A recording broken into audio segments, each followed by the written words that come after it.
Targetologlar Telegram'ingizda reklama yoqqanda umumiy statistikani bilolmasdan qiynalib ketdinglarmi? Biz Meridians marketing jamoasi bilan aynan siz uchun kerak bo'ladigan yangi instrument ishlab chiqdik. Ushbu instrumentimizning nomi Telegram Ads Statistics by Meridians ekranda ko'rinadi. Xo'p, aynan shu link orqali bemalol topsanglar bo'ladi. Bizda hozir restart turadi, lekin birinchi marta foydalanayotgan bo'lsangiz, ushbu botdan start tugmasini bosamiz foydalanish uchun. Undan keyin login, ya'ni siz akkauntingizga kirishingiz kerak bo'ladi. Akkauntingizga kirishingiz uchun nomeringizni to'liq formatda yozasiz. Bu yerga o'zimizning nomerni kiritamiz. Nomerni yozgandan keyin Telegramdan sizga notification keladi, ya'ni xabar keladi. Siz loginni tasdiqlashingiz kerak. Telegramni ochamiz, bu yerda confirm tugmasini bosib tasdiqlaymiz. Tasdiqlagandan keyin kirganimizda mana uje muvaffaqiyatli kirib oldik akkauntimizga.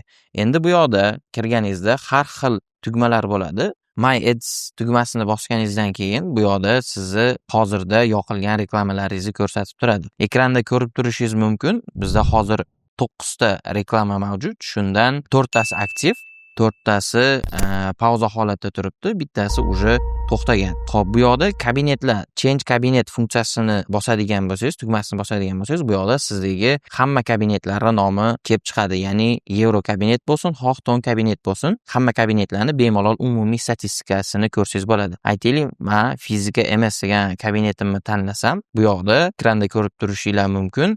Shu kungacha qancha byudjet sarflandi, nechta prosmotr oldi aynan shu byudjetga, nechta odam kanalga o'tgan va nechta odam umumiy action, ya'ni kanalga qo'shilgan. Va bu yerda umumiy CTR, conversion, undan tashqari CPMlar, har bitta klikni narxi, har bitta obunachini narxi, hamma narsasi ochiq-oydin ko'rinib turadi. Navbatdagi funksiyalaridan biri bu sizni kabinetingizdagi har qanaqa yangilik yoki harakatlarni sizga aytib turishi. Ya'ni agar reklamani moderatsiyaga topshirgan bo'lsangiz, reklama moderatsiyadan o'tsa yoki o'tmaydigan bo'lsa, unda bu bot sizni ogohlantirib turadi shu yangiliklar bilan. Undan tashqari, agar kabinetga qo'shimcha pul solish uchun zaявка jo'natgan bo'lsangiz, qachonki kabinetingizga qo'shimcha pul tushganda, bu sizni ogohlantirib turadi aynan shu jarayonlar haqida ham.